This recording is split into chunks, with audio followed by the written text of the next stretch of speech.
As humans, we are not designed to be stressed out all the time. As stated in an article written by Harvard Health, chronic stress can contribute to headaches, anxiety, depression, heart disease, and even premature death. Our society is full of stressors, and we have just made it the norm. But what if I told you there are ways for you to retake control of your life? And no, it's not expensive or time-consuming.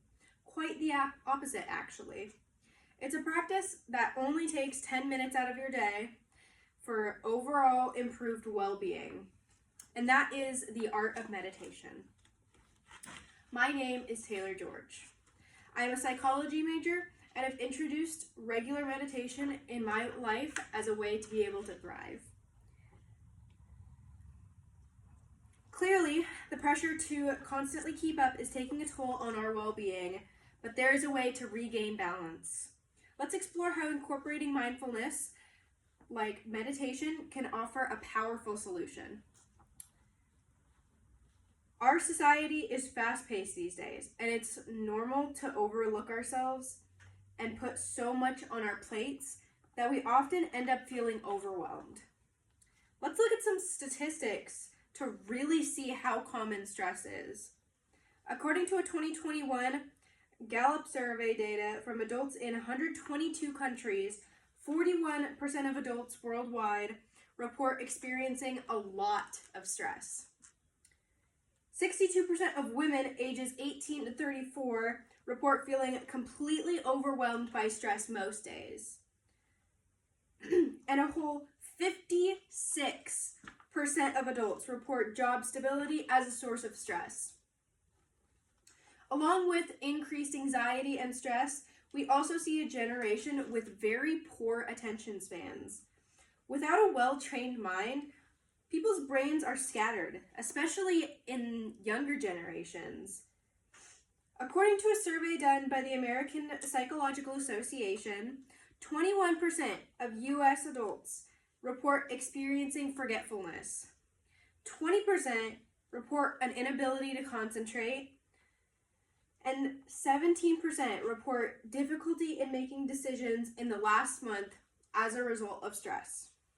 Another study done by the APA in 2004 shows the attention span of your average American was around 2.5 minutes. Today, it is down to only 47 seconds.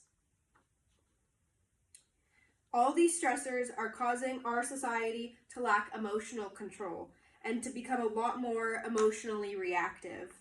According to an article written by Stanford, the more anxious or stress reactive an individual is, the stronger the bottom-up signal we observed from the amygdala to the dorsolateral prefrontal cortex. Essentially, what this means is that stress can hijack our brains into heightened emotional responses. Acting out of strong emotions can come with negative consequences, especially for people in the workforce. Research has shown that stress from police work tends to lead to emotional reactions, some of which can be negative and increase the risk of drug abuse, alcoholism, burnout, anger, depression, misconduct, and self-harm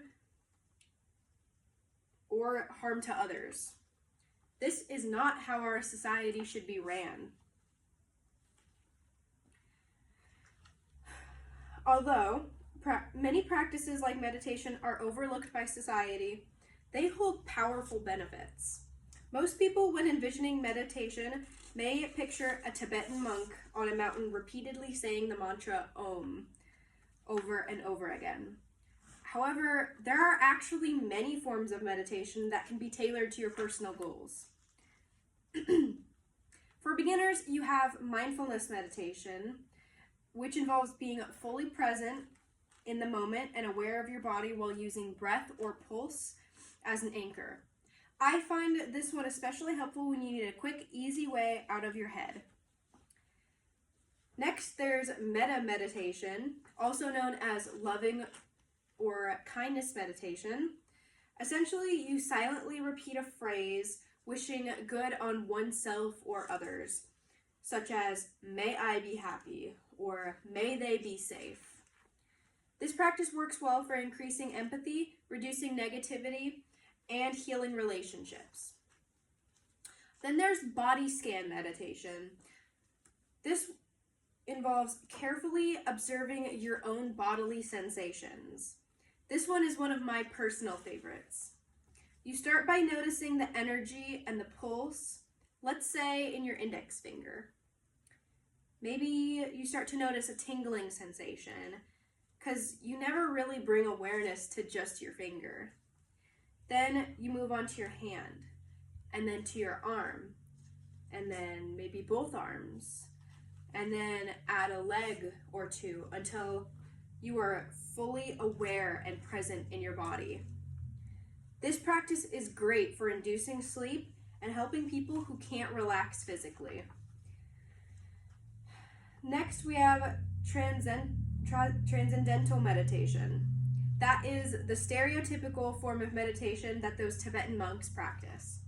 It involves silently repeating a personal mantra for as long as you feel comfortable. The most common is Om, which is believed to be the sound of the universe. Its three sounds, A, U, and M, represent the conscious, subconscious, and unconscious states of the mind.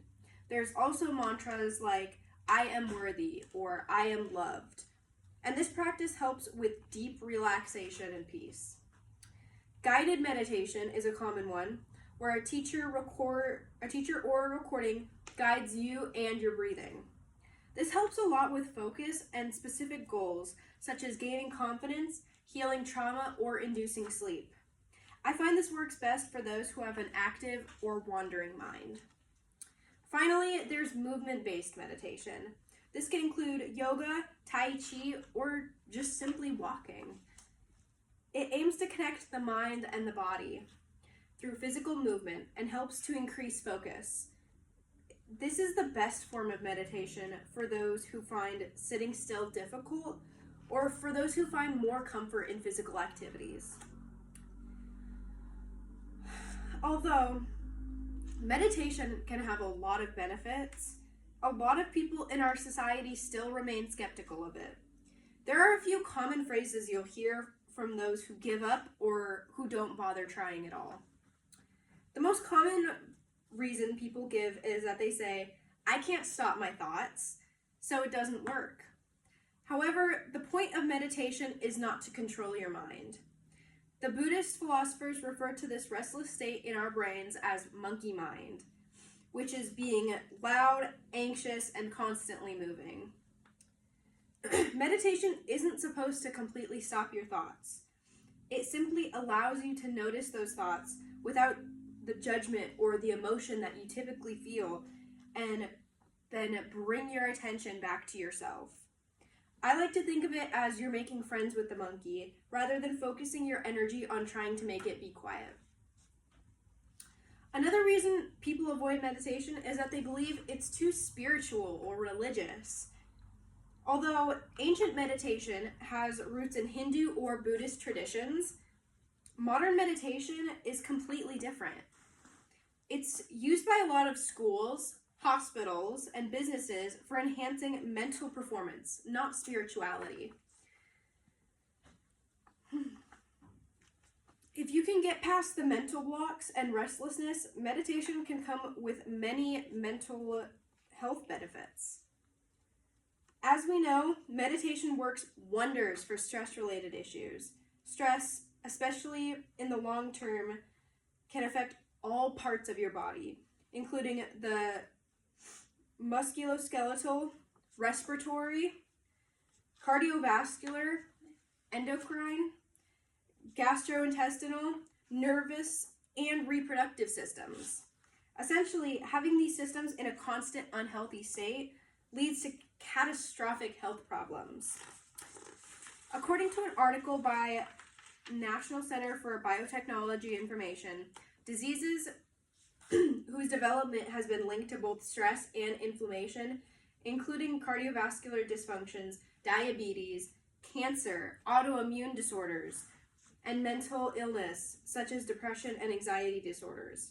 However, meditation can help to alleviate the effects of stress by lowering cortisol levels. Those who meditate often show incredible results in how their brains respond to stressors. A study done by the University of Wisconsin showed the difference between monks and novice meditators. While the subjects meditated inside the MRI, the researchers periodically blasted them with disturbing noises. Among the experienced meditators, the noise had less effect on the brain areas involved in emotion and decision making than among novice meditators. Among meditators with more than 40 plus hours of lifetime practice, these areas were hardly affected at all. Along with an improved mood, people who practice meditation often may find themselves with a sharper memory. Like any other muscle, as you meditate, you train your brain into being less prone to distractions. Many begin to find that their attention span increases in their day-to-day life. They are able to concentrate more on work and find themselves at peace with their focus. Meditation works wonders for anger management.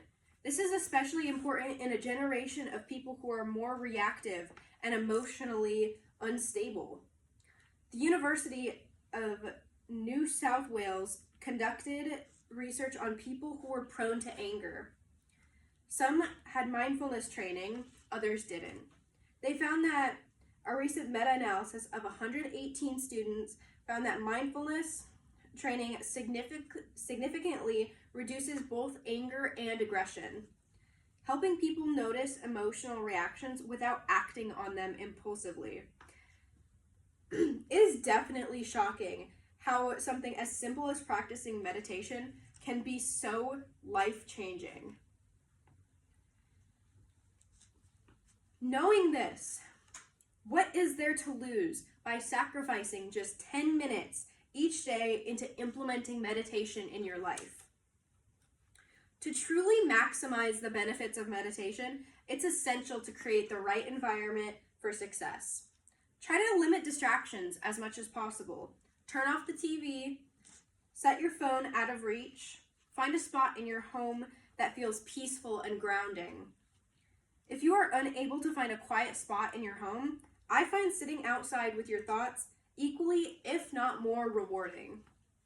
Once you establish a consistent meditation habit, you can quickly start to see all of its benefits. You'll notice that stress and anxiety no longer dominate your day. Your memory will feel sharper. Anger will feel a lot easier to manage. You might even begin to feel more compassionate towards others and yourself. Meditation shows incredible results for a large portion of mental and physical health issues. It's a simple practice to learn. It won't take up too much time of your day or cost you a penny. Let's prioritize our self-care and regain control of our lives. Thank you.